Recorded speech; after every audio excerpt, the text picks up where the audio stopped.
Ondieki, number 565. That's Tanui. I think Yovers has just gone through now, so he's obviously struggling a bit after that fall. Correct. It was Tanui who went through the second of the Kenyans, and Ondieki is the best part of 100 metres behind the race leader. Yeah. So there is little chance now, I think, of him finishing or participating in the finish. But here's the leader. It's John Ngugi from Kenya, the Olympic gold medalist, and he's opened up a lead of approximately 8 metres over Paul Williams of Canada, third in the 10 kilometres on the first day of the Games, and in hot pursuit of him is Mark Rowland, the English champion. And it's going to take a big performance from those that are trailing to upset this pattern, although it's obviously possible. Ngugi leads them down the straight. They've got 3 laps left to run. And he's still running a very credible time. And the roar is for Roger as he goes through. But it's Ngugi who leads from Williams and then Rowland. Andrew Lloyd's also running a very courageous race, and let's hope he really guts it out and stays there with Kerry Roger as he moves through. Yes, Roger is running 4th and Andrew Lloyd is running 5th. So it's been a very good performance by Lloyd. Yes. Number 564, John Ngugi, 4 times world cross-country champion. And he's going to really make them earn this medal, but hasn't he earned it himself, if in fact he's going to be successful. An unbelievable performance by Ngugi, who fell, lost the best part of 50 metres, and within the space of a lap had sprinted around the field and had regained control of the race. This would be a sensational performance if Ngugi is able to go on and win it. And he is applying immense pressure in the latter stages of this event. As he comes down to the finish line, he's got 2 laps left to run. In second place is Williams, and running with him is Rowland. Moses Tanui is the Kenyan running in 4th place, then Roger, then Lloyd. Ian Hamer from Wales completes the pursuing pack. Ngugi into the back straight. In pursuit are Rowland and Williams. How good is this man, Wally? Look, he's set this field up 50 metres, and he's 50 metres in front again now. And now the third pack is starting to close on the second. Roger is starting to tack onto the back of both Rowland and Williams, and Tanui has also gone in. So now it's a pack of 6 athletes that are out in pursuit of John Ngugi. Ngugi must be tired. He's coming down into the home straight. He's got just over 1 lap to run. He comes down to get the bell, and the Olympic champion leads this 5,000-metre field through. This will be one of the most remarkable victories in Commonwealth Games history if he can pull it off. After him goes Rowland. In there also is Andrew Lloyd, who's well placed to win a medal.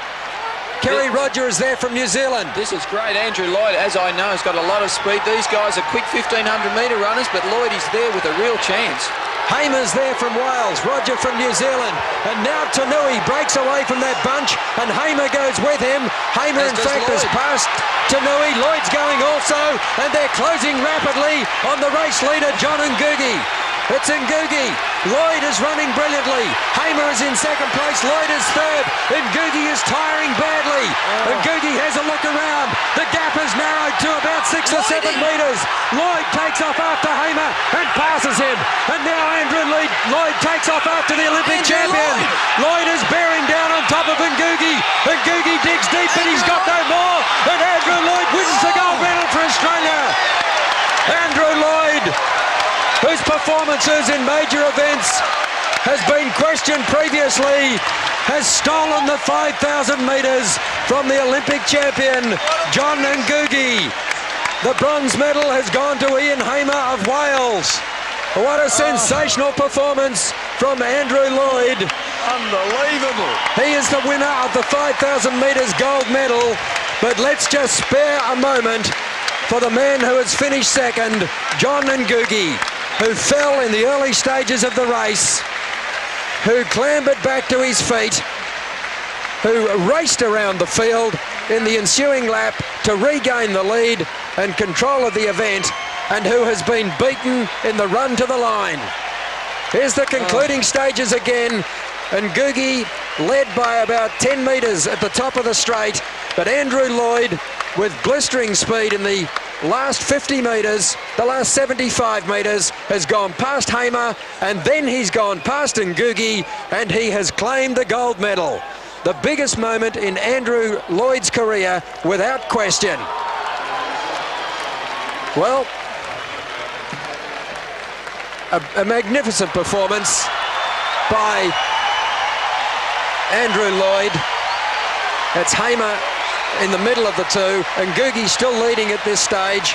It's very difficult not to feel just a little bit sorry for John Ngugi, Steve. It is, but we've got to give it to Lloyd. He came home. It was a magnificent effort. Certainly a real surprise. I'm in a bit of shock here. It's great for Australian distance running. Well, there have been question marks over Andrew Lloyd in the past. The media, amongst others, have often questioned his ability in major championships, but he's silenced those critics now. There was a very significant gap at the top of the straight. He's shown incredible speed in the last, 200 metres of the race. Yes, I think once he realised he had a chance of catching Ngugi, he's really picked him up and the dive at the line. There's Andrew Lloyd taking a well-deserved lap of honour of the Mount Smart Stadium. Andrew Lloyd snatching the gold medal from the Olympic champion John Ngugi, and Andrew Lloyd has performed one of the great feats of the track and field competition by an Australian in front of his Prime Minister and in front of a very appreciative crowd. A fantastic moment for Andrew Lloyd, and he had nothing to do with the two falls that occurred during the running of that race. Both Ngugi and Ondieki, the two favourites for the event, fell at different stages during the event, but Lloyd was not part of that, and he maintained his composure in what must have been a difficult race to run in. Oh, you noticed that they were in Indian file for so much of the journey, a very unbelievably difficult race to be a part of, certainly. I'm sure he would have been motivated, inspired by the fact that those two athletes had fallen. He would have known that it would have taken a lot out of them, and he no doubt planned his race accordingly from those points on, and he has caused a major upset. That is a fantastic performance by Australia's Andrew Lloyd to take the 5,000 metres gold medal, and gee, it's a long time since Australia has won that gold medal. Let's go down to Adrian Swift. Congratulations, you just seemed to change gear there on that last straight. Oh, I could see Home coming up real quick and John Ngugi in front, and he's not a blinding sprint finisher, so I had to take the chance and I just kicked down real hard. A couple were coming up from behind and I thought, I've got to make a run for that line, and I dipped and I got it, so I was really happy. That must be the best race of your career and certainly the best finish of the Games. I haven't seen 1,500 yet. They're going to have a good finish, but for my career, yeah, that's my greatest run I've ever had, and I'm really pleased. I set out to get a medal, and I didn't expect gold. I wanted to get bronze, but the race was a slow one and it fell right into my hands. Did you feel sorry for John Ngugi at all as you went past him after the fall? No.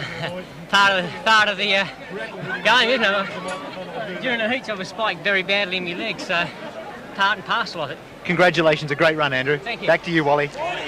Yes, thank you very much, Adrian. Well, Andrew Lloyd has done what some great Australians before him have been unable to do. Athletes such as Ron Clark and Albert Thomas, great champions, were never able to win the 5,000 metres or the 3 miles for Australia at the Commonwealth Games. Andrew Lloyd has in fact become the first Australian to win this title. What a magnificent performance by him, and what a most unexpected gold medal for Australia. An outstanding performance. Andrew Lloyd winning the men's 5,000 metres title at Mount Smart.